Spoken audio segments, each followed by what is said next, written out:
Assalamualaikum warahmatullahi wabarakatuh. Saya Lia Sofia Tunisa, NIM 2124 10 10 1074 dari kelas B. Di sini saya akan menjelaskan mengenai hasil kerja saya dari tugas UTS Jaringan Komputer Praktikum.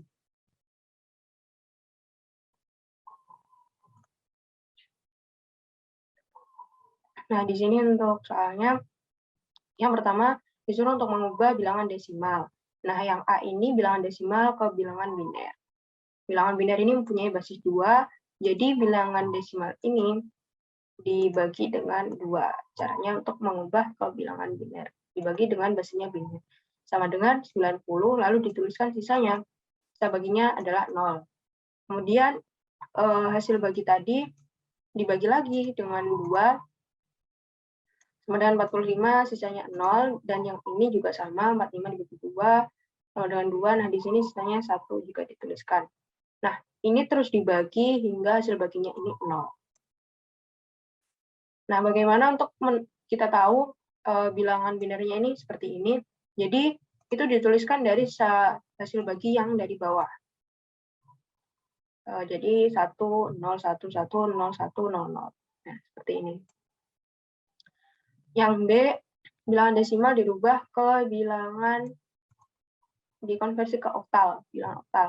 Nah, di sini cara juga sama, hanya dibagi dengan basisnya oktal, yaitu 8.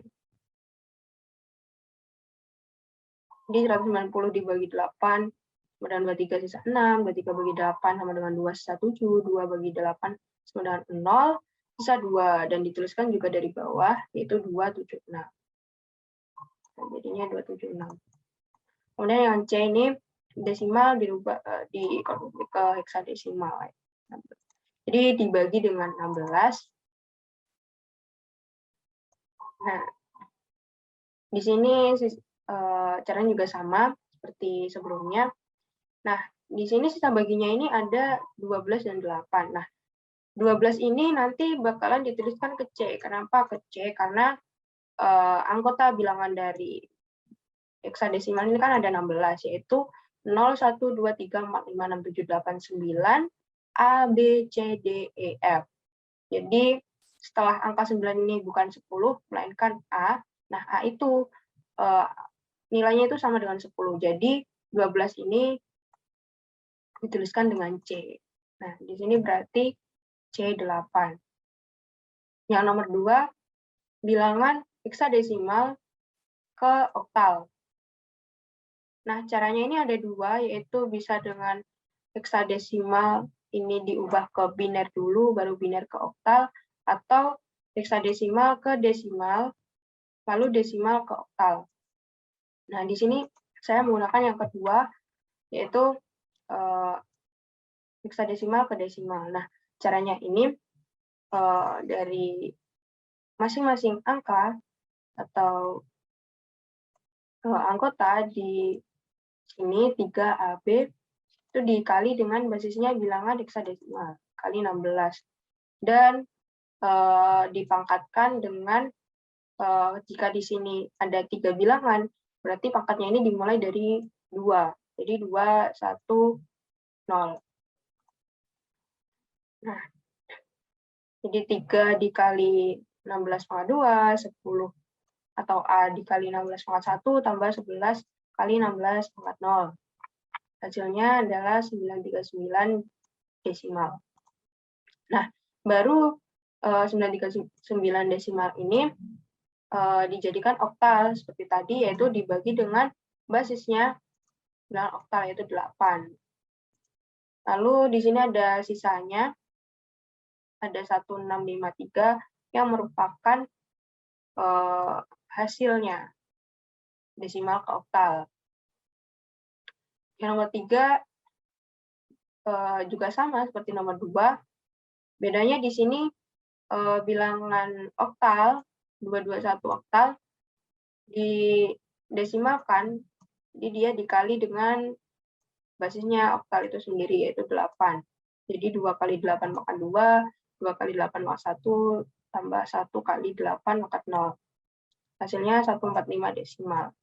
Nah, desimal ke heksadesimal juga sama seperti tadi, dibagi dengan basisnya heksadesimal yaitu 16.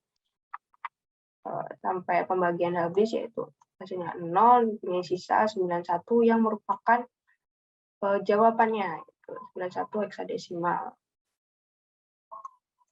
Nomor 4, sebutkan fungsi dari kabel berikut. Nah, ini merupakan lambang kabel yang ada di Cisco. Yang A ini namanya automatically choose connection. Jadi dia ini dari namanya sudah kelihatan otomatis connect. Jadi fungsinya secara otomatis menentukan kabel apa yang dapat digunakan untuk menghubungkan antar device atau perangkat dalam jaringan. Yang B ini namanya kabel straight through. Fungsinya untuk menghubungkan dua device atau perangkat jaringan yang berbeda jenis. Yang C ini namanya kabel crossover, menghubungkan dua device perangkat jaringan yang sama jenis. Nomor 5, sebutkan fungsi dari kabel straight. Nah, kabel straight tadi fungsinya menghubungkan dua device atau perangkat jaringan yang berbeda jenis. Jadi, untuk contohnya yaitu dia menghubungkan antar komputer dengan switch, menghubungkan komputer LAN pada modem kabel atau DSL, menghubungkan router dengan LAN pada modem kabel DSL, menghubungkan switch ke router, menghubungkan hub ke router. Yang nomor 6, apakah perintah untuk mengaktifkan switch? Nah, perintah untuk mengaktifkan switch ini dengan mengaktifkan enable. Jadi, kalau sudah diketik enable lalu di enter, nah switch ini akan aktif. Untuk gambarnya seperti ini di Cisco. Yang nomor 7, apakah fungsi dari line console 0? Nah, ini merupakan konfigurasi di Cisco yang digunakan untuk melakukan konfigurasi pada port konsol. Nah, digunakan agar terkonfigurasi login pada perangkat. Selain itu juga dapat memberikan sebuah keamanan password login saat pihak yang tidak memiliki privilege mencoba masuk ke perangkat.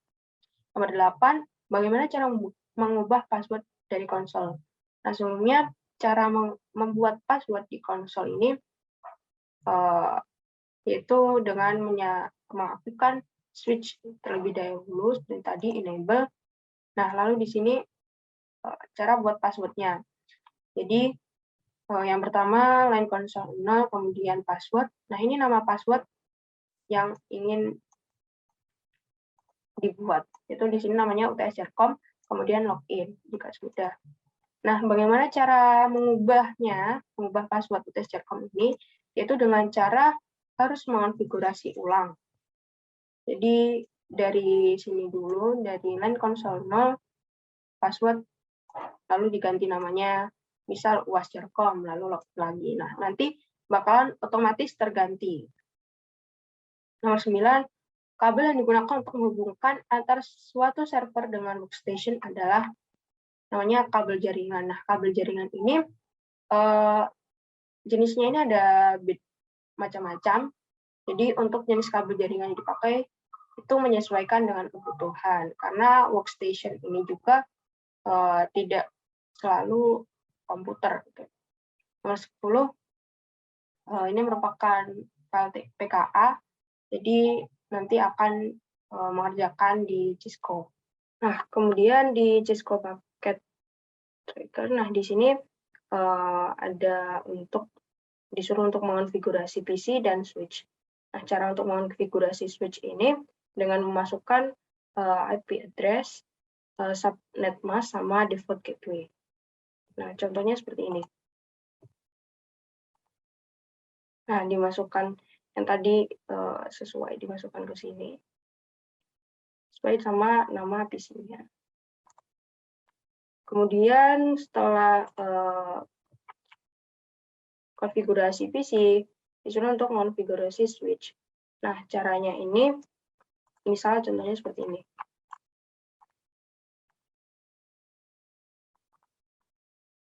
Nah, yang pertama, switch ini diaktifkan dulu dengan enable, kemudian configure terminal.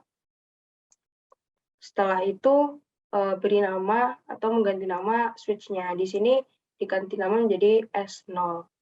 Hostname S0. Kemudian, namanya sudah berganti di sini. Nah, ini soalnya. Setelah itu, setelah mengubah hostname menjadi S0, beri banner MOTD dengan tulisan authorized personal only. Nah, di sini caranya banner MOTD petik 2 authorized personal only. Kemudian disuruh untuk memberi password UTS Jarcom pada line konsol 0. Nah, cara memberi password di konsol seperti tadi, yaitu line konsol 0, kemudian password UTS Jarcom, lalu login.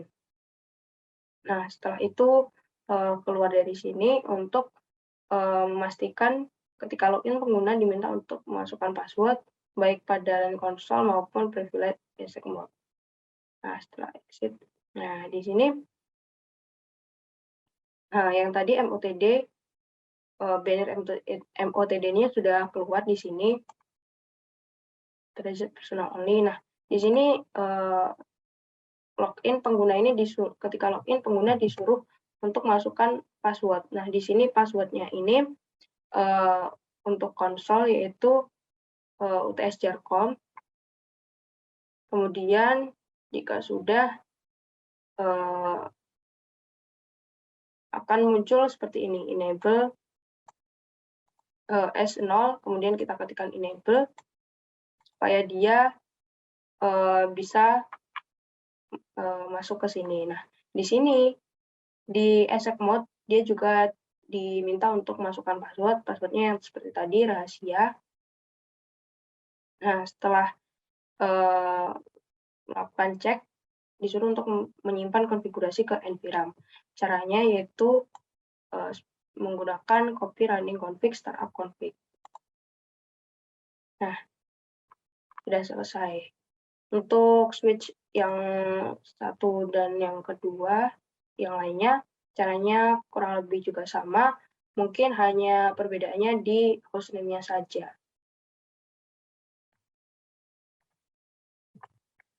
Itu saja penjelasan dari saya. Apabila ada kurangnya saya mohon maaf. Sekian, terima kasih. Wassalamualaikum warahmatullahi wabarakatuh.